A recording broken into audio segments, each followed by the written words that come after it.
নমস্কার, আমি ডক্টর বোধিসত্ত্ব খান চলে এসেছি সহজ শেয়ার বাজারের আরেকটি নতুন এপিসোড নিয়ে। প্রিয় বন্ধুরা, আশা করি সবাই ভালো আছেন এবং সুস্থ আছেন। আজকের ডিসেম্বরের 1 তারিখেই বাজারে যেন ছন্দপতন হলো এবং খেয়াল রাখতে হবে যে আজকের মার্কেটে দুটো মেজর ইন্ডাইসেস অর্থাৎ নিফটি এবং সেন্সেক্স দুটোই তার নতুন করে সর্বকালীন উচ্চতা ছুঁয়ে দারুণভাবে নিচে নেমে এলো। কেন নিচে নেমে এলো তার আগে জেনে নিই যে আজকে সর্বকালীন উচ্চতা কোন জায়গায় ছিল সেন্সেক্স এবং নিফটির ক্ষেত্রে। সেন্সেক্স 56,159.02 আজকের নতুন উচ্চতা। এছাড়া নিফটি তার নতুন উচ্চতা ছুঁয়েছে আজকের এবং সেটা ছিল 26,325.8 পয়েন্ট, কিন্তু শেষ পর্যন্ত নিফটিও নেগেটিভে বন্ধ হয়েছে, সেন্সেক্সও নেগেটিভে বন্ধ হয়েছে। তার মানে যেটা দাঁড়াচ্ছে যে নিফটিতে প্রায় সেন্সেক্সে প্রায় 500 পয়েন্ট পতন এসেছে তার উচ্চতম স্থান থেকে, এবং এটা নিফটির ক্ষেত্রে সেখানে প্রায় 150 পয়েন্ট নিচে পতন এসেছে। এইবার প্রশ্নটা হচ্ছে যে কি এমন হলো, কি এমন ঘটলো যার ফলে আজকে মার্কেটে সার্বিকভাবে এরকম ছন্দপতন ঘটলো, সেইগুলো নিয়ে আজকে আলোচনা করার প্রয়োজন রয়েছে। প্রথম কথা খেয়াল করে দেখুন যে জিএসটি কালেকশন 1 নম্বর, এর উপর ফোকাস করব। 2 নম্বর হচ্ছে index of industrial production 2 number. 3 number definitely হচ্ছে পারচেজিং ম্যানেজার্স ইন্ডেক্স, এইটা নিয়ে আজকে আলোচনা থাকবে। বিগত সপ্তাহে যদি খেয়াল করে দেখেন তাহলে বুঝতে পারবেন যে আমাদের যে জিডিপি নাম্বার সেটা 8.2% উঠে গিয়েছিল, যার ফলে বিনিয়োগকারীরা দারুণভাবে স্বস্তি অনুভব করেছিলেন। কিন্তু আজকের যে তথ্য আমাদের হাতে এলো সেইগুলো কিন্তু বিনিয়োগকারীদের মধ্যে নতুন করে একটা অনিশ্চয়তা সৃষ্টি করেছে। টাকার অবস্থা দেখুন, টাকার অবস্থা দেখলে ভয় পাবার মতন যথেষ্ট কারণ রয়েছে। আজকের টাকা সর্বকালীন নিম্নস্তর ছুঁয়ে গিয়েছে, ডলারের তুলনায় 89 টাকা 42 পয়সায় নিচে নেমে গিয়েছে। কাদের ক্ষতি হচ্ছে সার্বিকভাবে? ভারতবর্ষে। একটা জিনিস সবসময় বুঝতে হবে, ভারতবর্ষের যে মুদ্রা সেটা তখনই কিন্তু কার্যকরী হবে, দুর্বল হলেও কার্যকরী হবে, যখন আমরা কারেন্ট অ্যাকাউন্ট সারপ্লাস দেশ হয়ে উঠব, যেমন চীনের ক্ষেত্রে তাদের কারেন্সি যদি ডলারের তুলনায় দুর্বল হতে থাকে সেক্ষেত্রে চীন অনেক বেশি লাভবান হয়, কারণ তারা নেট এক্সপোর্ট ওরিয়েন্টেড কোম্পানি, অর্থাৎ তাদের রপ্তানি বেশি হয়, আমদানি কম হয়। কিন্তু ভারতবর্ষের মতন কারেন্ট অ্যাকাউন্ট ডেফিসিট দেশ, যেখানে রপ্তানি কম হয় আমদানি বেশি হয়, সেখানে ডলার শক্তিশালী হলে তার মানে যেটা দাঁড়ায় যে ভারতবর্ষের ইনফ্লেশন জনিত সমস্যা দারুণভাবে বৃদ্ধি পাবে। তার কারণ আমাদের যে মূল আমদানি পেট্রোল এবং সোনা, এই দুটোই কিন্তু ডলার ডিনোমিনেটেড। তার ফলে যদি ডলারের দাম ক্রমাগত বৃদ্ধি পায় সেক্ষেত্রে পেট্রোলিয়াম প্রোডাক্টস এবং সোনার দাম প্রভূত বৃদ্ধি পাবে। এবং আজকে যদি সোনার দাম দেখেন তাহলে খুব স্বাভাবিকভাবে মধ্যবিত্ত মানুষ এটা দেখতে চাইবেন না, কিন্তু সোনার দাম আজকেরও 800 টাকার উপর বেড়েছে। রূপো সেটা লিটারালি অগ্নিমূল্য হয়ে চলছে বলে কম দাঁড়ায়, 3000 টাকা প্রতি কিলো রূপো বেড়েছে, সোনার ওই 800 টাকার মতন বেড়েছে প্রতি 10 গ্রাম 22 ক্যারাটে। তার মানে বুঝতেই পারছেন কি সোনা কি রূপো জাস্ট ছোঁয়া যাচ্ছে না, রূপোর যে গতি সেটা সোনার গতিকে অনেক পেছনে ফেলে দিয়ে এগিয়ে চলেছে। মানে ভাবা যাচ্ছে না এই মুহূর্তে যে আগে তো মানুষ সোনা তাও কিনতে পারতেন, রূপো মানুষের কাছে সেই অর্থে দারুণভাবে আগ্রহর কারণ ছিল না, কিন্তু এখন যা অবস্থা দাঁড়াচ্ছে মানুষ রূপো এবং সোনা দুটোর দিকেই সমানভাবে ধাবিত হয়ে চলেছেন। দারুণভাবে আতঙ্ক সৃষ্টি হয়েছে মানুষের মধ্যে, কারণ এই হারে সোনার দাম বৃদ্ধি পেলে মধ্যবিত্ত মানুষের সাধ্যের বাইরে চলে যাবে সোনা বা এমনকি রূপো কেনার ব্যাপারে। এবার চলে আসি হচ্ছে আজকের বিভিন্ন ইউরোপীয় এবং এশীয় মার্কেট। দেখুন আজকের এই যে ভারতীয় শেয়ার বাজারের পতন সেটা কিন্তু একটা সেটা কেবলমাত্র ভারতবর্ষের অভ্যন্তরীণ সমস্যাগুলোর জন্য তা কিন্তু নয়।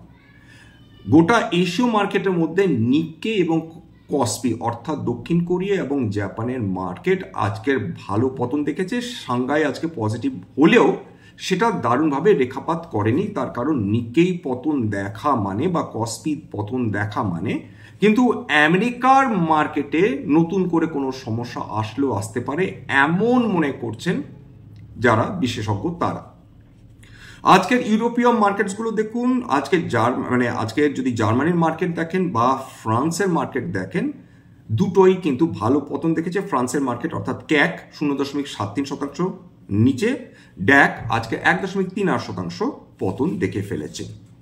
এইবার চলে আসে জিএসটি কালেকশন। জিএসটি কালেকশন বিগত 12 মাসের মধ্যে সবচেয়ে কম হয়েছে, সেটা খুব স্বাভাবিক, কারণ সেপ্টেম্বর 22-এ যখন জিএসটি র্যাশনালাইজেশন হলো, জিএসটি কমিয়ে দেওয়া হলো, তখন প্রত্যাশিতই ছিল যে জিএসটি যে পরিমাণ সংগ্রহ হবে সেটা অনেকটাই কম হবে। সুতরাং বিগত 1 বছরের মধ্যে সেটা কমে এসেছে এবং যে জিএসটি সংগ্রহ হয়েছে সেটা 1,70,000 কোটি টাকা। এইবার প্রশ্নটা দাঁড়াচ্ছে যে ভারত সরকার এই ক্ষেত্রে কিভাবে ব্যালেন্স করবেন, সাবসিডি বলুন, ট্যাক্স বলুন বা অন্যান্য সোশ্যাল স্কিমস, সেইগুলো ভারত সরকার কিভাবে সার্বিকভাবে ব্যালেন্স করবেন, সেটা একটা বড় প্রশ্ন কিন্তু ভবিষ্যতে হয়ে দাঁড়াতে পারে, এটা আমাদের মাথায় রাখতে হবে। এবার ক্রিপ্টোকারেন্সি মার্কেট, আবার বলে দিচ্ছি যে ক্রিপ্টোকারেন্সি মার্কেট আলোচনা করা মানে কিন্তু ক্রিপ্টোকারেন্সি মার্কেটের ক্ষেত্রে কোনো ধরনের রিকমেন্ডেশন, সাজেশন বা অ্যাডভাইস না। কি ঘটছে ক্রিপ্টো মার্কেটে সেটাই একটা ছবি তুলে ধরার চেষ্টা করছি, কারণ একদম খুব স্পষ্ট ভাষায় বলতে গেলে আপনারা শেয়ার বাজারে যে ভোলেটিলিটি দেখেন সেটা কিছুই নয়, জাস্ট কিছু নয়, এর অন্তত 6 গুণ বেশি ভোলেটিলিটি আপনারা ক্রিপ্টো কারেন্সি মার্কেটে দেখবেন। এবং মনে রাখবেন যে ক্রিপ্টোকারেন্সি মার্কেট সেটা সপ্তাহে 5 দিন ধরে চালু থাকে, 2 দিন বন্ধ থাকে এমনটি নয়, সেটা 24/7 অর্থাৎ 24 ঘন্টায় এই মার্কেট খোলা আছে, 24 ঘন্টা। এবং সেই বিগত 24 ঘন্টার যদি ডেটা দেখি, সেখানে বিটকয়েন 4.8% পতন, ইথেরিয়াম 5.3% পতন, এক্সআরপি সেটা 6.6% পতন, এছাড়া সোলানা 6.8% পতন, ডজ কয়েন 7.8% পতন, কার্দানো 7.8% পতন প্রভৃতি দেখেছে। অর্থাৎ ক্রিপ্টোকারেন্সি সেই যে ঘা খেয়েছিল অক্টোবর 10 তারিখের পর, তারপর থেকে ক্রমাগত পতন হয়ে চলেছে এবং বলতে বাধা নেই যে লিটারালি এটা একটা বিয়ার ফেজের মধ্যে দিয়ে চলছে। কারণ কোনো মার্কেটে যখন 20% নিচে নেমে যায় কোনো ক্রিপ্টোকারেন্সি বলুন বা অন্যান্য, যদি ইভেন শেয়ার মার্কেটের কথাও যদি ধরি, সেটাকে টেকনিক্যালি বেয়ার মার্কেট ধরা হয়। ক্রিপ্টোকারেন্সিতে মানে ক্রিপ্টোকারেন্সি মার্কেটে বিভিন্ন যে ক্রিপ্টোকারেন্সিসগুলো রয়েছে তার কিন্তু কোনোটা 20, কোনোটা 30, কোনোটা 40 এরকমভাবে কিন্তু ক্রমাগত নিচে নেমে চলেছে এবং বিগত প্রায় অক্টোবরের 10 তারিখ থেকে ডিসেম্বর 1 তারিখের মধ্যে খুব খারাপ অবস্থা হয়ে রয়েছে ক্রিপ্টোকারেন্সি মার্কেটে।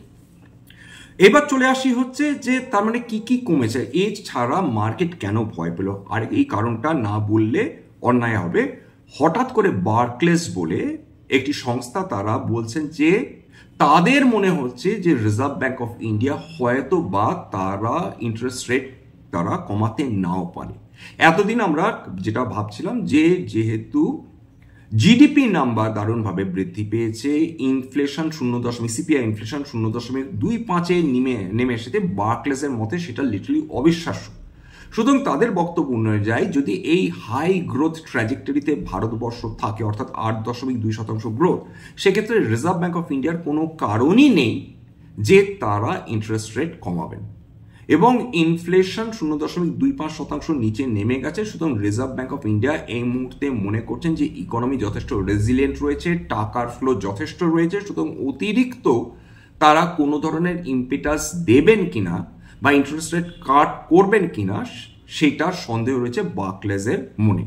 এবং বার্কলেস একটি গোটা বিশ্বে অত্যন্ত বিখ্যাত একটি সংস্থা, সুতরাং তারা যখন কোনো কিছু বলে সেটা খুব স্বাভাবিকভাবে বিনিয়োগকারী বা ট্রেডার্স তাদের মনে একটা সন্দেহ উপস্থিত হয়, এই ব্যাপারে কোনো দ্বিমত থাকতে পারে না।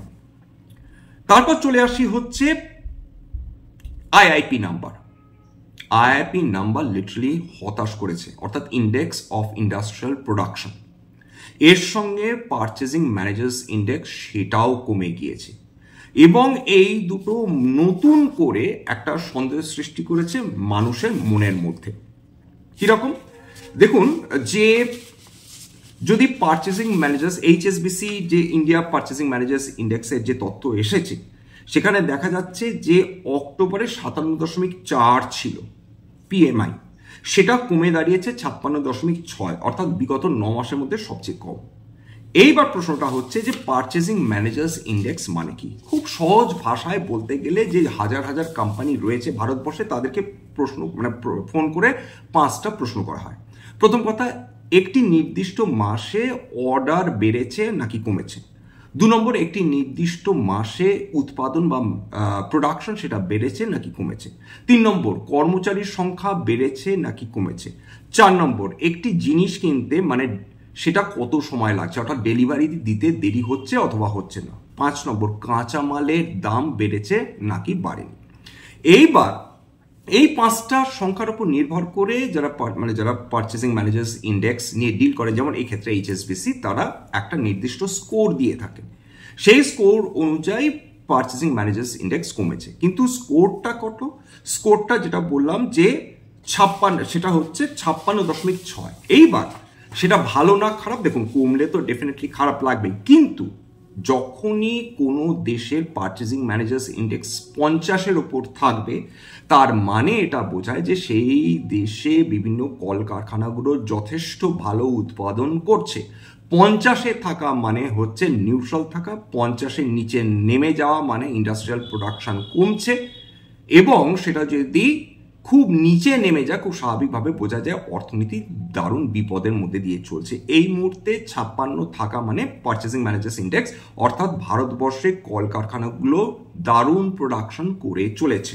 সুতরাং পারচেসিং ম্যানেজার্স ইন্ডেক্স কমেছে, সেটা বিনিয়োগকারীদের একটু হতাশ করেছে, কিন্তু সার্বিকভাবে আমাদের দেশে যে ইন্ডাস্ট্রিয়াল প্রোডাকশন চলছে সেটা যথেষ্ট ভালো।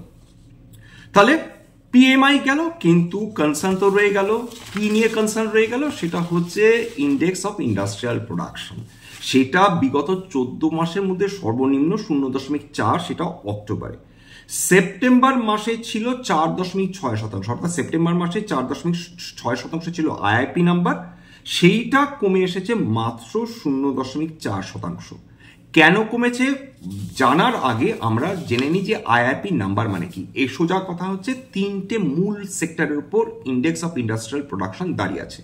একটা হচ্ছে ম্যানুফ্যাকচারিং অর্থাৎ উৎপাদন, 2 নম্বর হচ্ছে মাইনিং অর্থাৎ খনিজ সংক্রান্ত যে উৎপাদন হচ্ছে, 3 নম্বর হচ্ছে বিদ্যুৎ উৎপাদন বা ইলেকট্রিসিটি। এইবার এই যে 3টে বড় সেক্টর, এর মধ্যে ম্যানুফ্যাকচারিং হচ্ছে সবচেয়ে বেশি হাইয়েস্ট ওয়েটেজ রয়েছে 78%, মুখের কথা নয় কিন্তু। মাইনিং এর ক্ষেত্রে সেটা 14%। মাইনিং কির ওপর নির্ভর করছে? কয়লা, পেট্রোল, লোহা এবং বিভিন্ন ধরনের আকরিক, সেটা মাত্র 14%। ইলেকট্রিসিটি উৎপাদন সেটা খুবই কম, 8%। এইবার যেটা ব্যাপারটা দাঁড়াচ্ছে যে IIP নাম্বার হচ্ছে যে কারখানা, বিদ্যুৎ, খনি মোট কতটা জিনিস তৈরি করছে একটি নির্দিষ্ট মাসে, তার রিপোর্ট কার্ড। তার মানে যেটা দাঁড়াচ্ছে যে বিদ্যুৎ উৎপাদন, ম্যানুফ্যাকচারিং, মাইনিং সেটা সাংঘাতিকভাবে কমেছে, সেটা অক্টোবরে সেটাই কিন্তু ইন্ডিকেট করছে।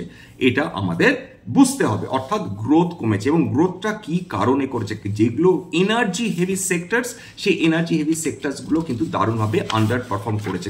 কোনটা করেছে? 8টা কোর মুখ্য ইন্ডাস্ট্রিজ রয়েছে: কয়লা, ক্রুড অয়েল, প্রাকৃতিক gas, natural gas, refinery products, fertilisers মানে সার, স্টিল, সিমেন্ট এবং ইলেকট্রিসিটি।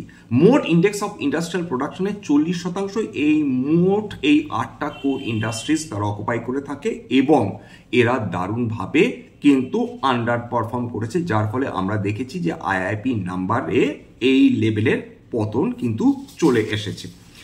এইবার তাহলে শুধুমাত্র কি এই কারণেই ভারতবর্ষের শেয়ার বাজার নেমেছে? একটা চিন্তা তৈরি হয়েছে, আবার সংক্ষেপে যদি বলা যায় ইন এ নাটশেল, একটা চিন্তা তৈরি হয়েছে যে রিজার্ভ ব্যাংক অফ ইন্ডিয়া তারা ইন্টারেস্ট রেট কমাবেন কি কমাবেন না। 2 নম্বর, ডলার সবচেয়ে শক্তিশালী হয়ে গেছে, রুপি সর্বকালীন নিম্ন স্তরে নেমে গেছে, এটা চিন্তার কারণ বাড়িয়েছে, বিশেষ করে যে কোম্পানিগুলো আমদানি করে থাকে তাদের জন্য। 3 নম্বর, সেটা হচ্ছে আমেরিকাতে একটা ফেডারেল ব্যাংকের ইন্টারেস্ট রেট কমাবার কথা রয়েছে, কমাবে এমন কোনো কথা নেই। যদি না কমায় সেক্ষেত্রে একটা নতুন অনিশ্চয়তা তৈরি হয়েছে। 4 নম্বর, জিএসটি কমেছে খুব স্বাভাবিকভাবে, সেইটা নিয়ে মানুষের অতটা হয়তো চিন্তা নেই, মানুষ আগে থেকেই তৈরি হয়েছিলেন যে জিএসটি কমবে, কিন্তু আইআইপি নাম্বার বড্ড বেশি হতাশ করেছে এবং পারচেসিং ম্যানেজার্স ইন্ডেক্স এটাও কমে যাওয়াটা বিনিয়োগকারীরা খুব ভালোভাবে নেননি, এটা বলা যেতে পারে। যাই হোক, এখানেই শেষ করব। আশা করি এই এপিসোডটা আপনাদের ভালো লাগলো। তবে মার্কেট আজকেরও সর্বকালীন উচ্চতা ছুঁয়েছিল, যে যদিও এইটা যেভাবে যে চেঞ্জেসগুলো রয়েছে সেটা ভারতীয় শেয়ার বাজারকে দারুণভাবে এফেক্ট করবে এমনটি ডেফিনেটলি নয়, কিন্তু এই ধরনের এই ধরনের ডেটার ফলে যেটা হয়, মার্কেটের কিন্তু ভোলাটিলিটি দারুণভাবে বৃদ্ধি পায়, যেটা আজকের মার্কেট আপনারা ডেফিনেটলি দেখে থাকবেন। স্ট্যান্ডার্ড ডিসক্লোজার সেই অর্থে কোনো কিছু দেওয়া নেই, কোনো বিশেষ স্টক নিয়ে আমরা আলোচনা করিনি। হ্যাঁ, বলা যেতে পারে সেমিকন্ডাক্টর, আজকে খেয়াল করে দেখুন যে সেমিকন্ডাক্টর সেক্টরে কিন্তু দারুণভাবে পতন এসেছে, বিভিন্ন যে গুরুত্বপূর্ণ যে সেমিকন্ডাক্টর স্টকসগুলো, এইটুকুনি বলা যেতে পারে। স্ট্যান্ডার্ড ডিসক্লেমার, এটা কেবলমাত্র একটা এডুকেশনাল চ্যানেল। বাঙালি বিনিয়োগকারীদের ইনভেস্ট অ্যাওয়ারনেস বৃদ্ধির জন্য এখানে কোনো ধরনের কোনো শেয়ারে buy sell recommendation, suggestion, advice এমনকি ইনফ্লুয়েন্স করার প্রচেষ্টা নেই। আমার কথা শুনে যদি কোনো শেয়ারের ব্যাপারে বাই সেল সিদ্ধান্ত নেন, ক্ষতির মুখোমুখি হতে পারে, সুতরাং সবসময় একজন সেবি রেজিস্টার্ড ইনভেস্টমেন্ট অ্যাডভাইসারের পরামর্শ নেওয়ার চেষ্টা করবেন বা নিজের ডিউ ডিলিজেন্স করবেন, সেক্ষেত্রে আপনারা উপকৃত হলেও হতে পারেন। সবার শেষে যেটা বলে থাকি, যদি এই ধরনের এপিসোড সত্যি মনে হয় আমাদের বাঙালি ভাই বোনদের জীবনে একটুখানি ভ্যালু অ্যাড করতে সক্ষম হয়েছে বা হবে, প্লিজ নিজের গ্রুপে শেয়ার করে দেবেন, যাতে বহু বাঙালি বিনিয়োগকারীর কাছে এই ধরনের এপিসোড পৌঁছে যায়। এবং লাইক অবশ্যই করবেন, প্লিজ সাবস্ক্রাইব করবেন। বহু মানুষ দেখেন কিন্তু সাবস্ক্রাইব না করে চলে যান, তাদের কাছে একান্ত অনুরোধ, প্লিজ সাবস্ক্রাইব করুন। এই চ্যানেল কিন্তু সম্পূর্ণ ফ্রি, আপনাদেরই জন্য। আজকের জন্য নমস্কার।